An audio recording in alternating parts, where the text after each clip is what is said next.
দেখো এই কোশ্চেনটা তোমরা কিভাবে সমাধান করবে। কি বলছে, দুটি ধনাত্মক পূর্ণ সংখ্যার গসাগু এবং লসাগু যথাক্রমে 26 এবং 1092। একটি সংখ্যা 546 হলে অপর সংখ্যাটি হলো, মানে অপর সংখ্যাটি বার করতে হবে। তো এই ক্ষেত্রে এই ধরনের অঙ্কগুলো সমাধান করার জন্য একটা সূত্র রয়েছে। প্রথমে আমরা সূত্রটা লিখব বা সূত্রটা মুখস্থ করে নেব। কি সূত্রটা হচ্ছে কি, ল সা গু ইন্টু গ সা গু সমান ফার্স্ট সংখ্যা অর্থাৎ প্রথম সংখ্যা ইন্টু সেকেন্ড সংখ্যা বা দ্বিতীয় সংখ্যা। অর্থাৎ আমাদের সূত্রটা কি হলো, লসাগু এবং গসাগুর গুণফল হবে সংখ্যা দুটির গুণফলের সঙ্গে সমান। তো এখানে আমাদের দেখো বলা আছে কি, প্রথমে বলা আছে দেখো 26 বলা আছে কি গসাগু, লসাগু কত বলা আছে 1092। প্রথম একটি সংখ্যা বলা আছে, আমরা ধরে নিলাম প্রথম সংখ্যাটাই হচ্ছে 546, সেকেন্ড সংখ্যাটা আমরা বার করব, ঠিক আছে, সেটাকে আমরা এক্স ধরলাম। তাহলে এক্স সমান যদি আমরা বার করি তাহলে আমরা অ্যান্সার পেয়ে যাব। তো দেখো এক্স সমান তাহলে আমাদের কত হবে, 1092 ইন্টু 26/546। 26 দিয়ে এটাকে কাটো, 26 দুগুণে 52 হবে, তাহলে 2 থাকবে, 26 থেকে 26 21 হবে। এবার আমরা 7 দিয়ে কাটি, 3 7 21, 7 দিয়ে এটাকে যদি কাটো 7 থেকে 7 মানে 3, মানে হচ্ছে কত 39, 5 7 35, 35 মানে হচ্ছে কত 4, তাহলে 42 হবে, 6 7 42। এবার এটাকে আমরা 3 দিয়ে কাটি, 3 5 15, 3 দুগুণে 6, তাহলে এক্সের মান কত হয়ে গেল 52। তাহলে অপর সংখ্যাটি কত হবে এখানে আমাদের 52। আমাদের সঠিক অ্যান্সার হলো অপশন বি। নেক্সট কোশ্চিন দেখো, যে বৃহত্তম সংখ্যা দ্বারা 650, 775 এবং 1250কে ভাগ করলে প্রতি ক্ষেত্রে একই ভাগশেষ থাকবে তা হলো। তো এই ধরনের কোশ্চেনগুলো সমাধান করার জন্য প্রথমে তোমরা কি করবে, যে তিনটে সংখ্যা দেওয়া রয়েছে এখানে সেগুলির প্রত্যেকটি বড়টি থেকে ছোটোটি বিয়োগ করবে। দেখো কী কী সংখ্যা দেওয়া আছে, একটা হচ্ছে 650, 775 আর আছে কি 1250। প্রথমে আমরা 775 থেকে 650 বাদ দেব, ঠিক আছে। তারপরে আমরা বাদ দেবো 1250 থেকে 775 বাদ দেবো, এবং সবশেষে আমরা যেটা বাদ দেব সেটা কি, সেটা হচ্ছে তোমার 1250 থেকে বাদ দেবো হচ্ছে 650, ঠিক আছে। এই বিয়োগ করার পরে আমরা যে সংখ্যা তিনটে পাবো তাদের আমরা গসাগু বার করবো, তাহলে আমরা অ্যান্সার পেয়ে যাবো। তো দেখো বিয়োগ করি, বিয়োগ করলে কত হবে দেখো, 5 2 1, 125 হবে। এটা বিয়োগ করলে কত হবে, 5 10 হাত থাকলো 1 8, 7 15 হাত থাকলো 1 8, 4 12 হাত থাকলো 1 1 একে মিলে গেল, মানে 475 হলো। আর এটা বিয়োগ করলে কত হবে দেখো, 0 5 5 মিলে গেলে 0, 6 6 12 হাত থাকলো 1 1 একে মিলে গেলে 0, তাহলে এটা হয়ে গেল কত 600। এবার আমরা কি করব, এই 125, 475 আর 600 কী করব, গসাগু বার করব। তো গসাগু ভাগ প্রক্রিয়ায় যদি আমরা করি তাহলে 125 আর 475 করি, কত হচ্ছে দেখি। প্রথমে আমরা কত দেবো, 3 দিয়ে দিই, 3 5 15 5 হাত থাকলো 1, 3 দুগুণে 6, 6 একে 7, 3 একে 3, তাহলে এটা দেখো 0 0 100 হয়ে গেল। এবার আমরা গসাগুর নিয়ম জানি, যখন ছোট হয়ে যাবে তখন আমরা ঘুরিয়ে নেব, তাহলে 1 দিয়ে দেবো 100, তাহলে কত হয়ে গেলো 25, 25 দিয়ে 100কে করলে কত হবে 4 25 100। তাহলে আমাদের 125 এবং 475 গসাগু হলো কত 25। সেই 25 দিয়ে আমরা কি করব, আরেকটা যে সংখ্যা আছে সেটাকে আবার গসাগু করব, তাহলে কত হবে দেখো,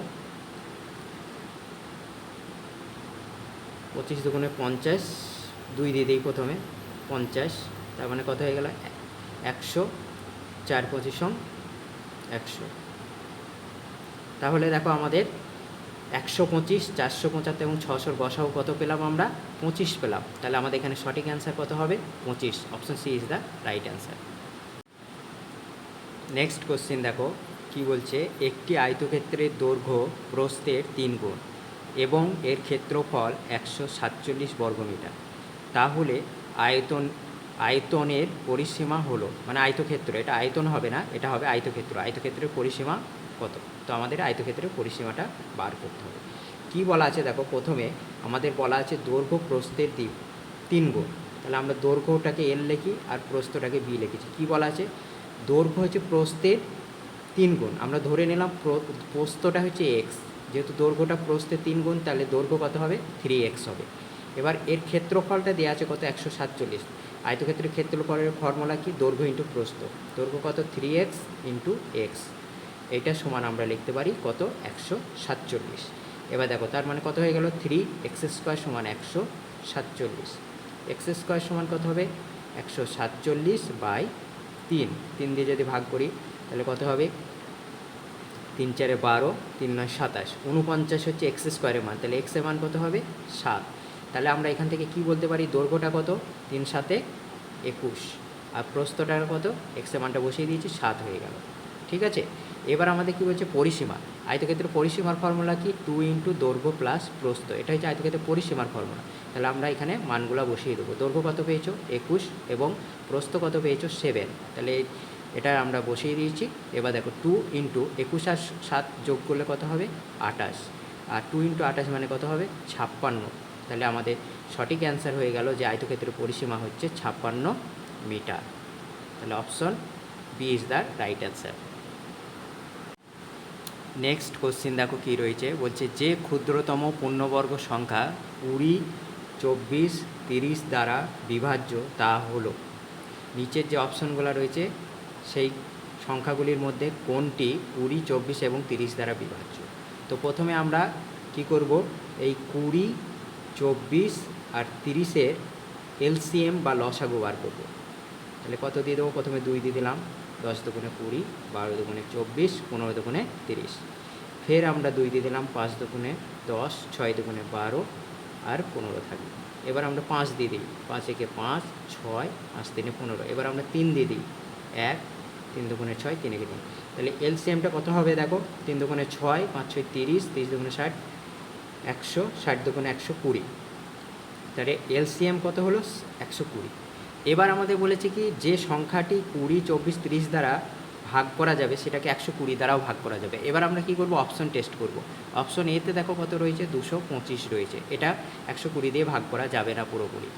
অপশন বিতে কত রয়েছে, 144 রয়েছে, এটাকেও 120 দিয়ে ভাগ করা যাবে না পুরোপুরি।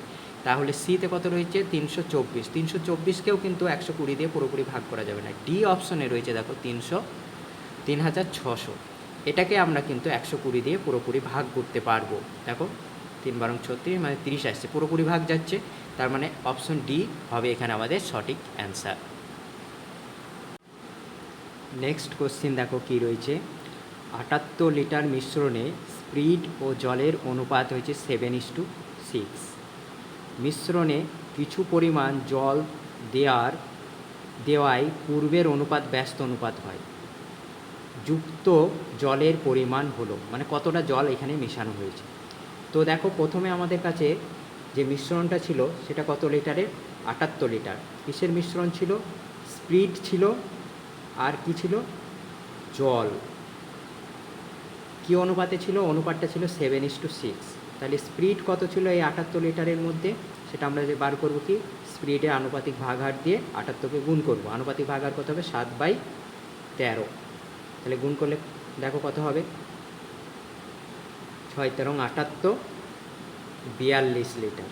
ঠিক আছে, এবং একই রকমভাবে যদি আমরা জল বার করি তাহলে কত দিয়ে, জলের আনুপাতিক ভাগহার হচ্ছে 6/13, গুণ করলে কত, 6, তার মানে কত হয়ে গেল, 36। তার মানে এই যে 78 লিটার ছিল তার মধ্যে যে 7:6 অনুপাত স্পিরিট এবং জল ছিল, অর্থাৎ হচ্ছে কি 78 লিটারের মধ্যে 42 লিটার স্পিরিট ছিল এবং জল ছিল হচ্ছে 36 লিটার। এবার কি করা হয়েছে, কিছু পরিমাণ জল মেশানো হয়েছে। আমি ধরে নিলাম ওই জলটা এক্স পরিমাণ মেশানো হয়েছে, তাহলে জলটার সঙ্গে জলটা যোগ হয়ে যাবে, কিন্তু স্পিরিট কোনো রকম মেশানো হয়নি। এর ফলে কি হয়েছে, অনুপাতটা ব্যস্ত অনুপাত হয়ে যাবে, মানে এই যে অনুপাতটা আছে এটা ব্যস্ত অনুপাত হয়ে যাবে, মানে হয়ে যাবে কত, 7:6টা 6:7। তো তখন কী হবে দেখো, তখন তাহলে এখন আমরা লিখতে পারি স্পিরিট হচ্ছে 42, জল হচ্ছে কত, 36 প্লাস এক্স, এটা হচ্ছে নতুন স্পিরিট এবং জল, এবং তখন নতুন অনুপাত হচ্ছে কি 6:7। তো এখান থেকে আমরা যদি সমাধান করি, এক্সের মান বার করলে আমাদের অ্যান্সার হয়ে যাবে। তাহলে দেখো 42/36 প্লাস এক্স সমান 6/7। কাটাকাটি করো, ওপরের সঙ্গে কাটলে 6 7 42 হবে। তার মানে আমাদের হয়ে গেল 36 প্লাস এক্স, কোনাকুনি গুণ করছি 7 7 49। তাহলে এক্স সমান কত হয়ে যাবে? 49 মাইনাস 36, বিয়োগ করলে কত হয়ে যাবে? 6 3 13। তাহলে আমরা কত লিটার জল মিশিয়েছি? 13 লিটার জল মিশিয়েছিলাম।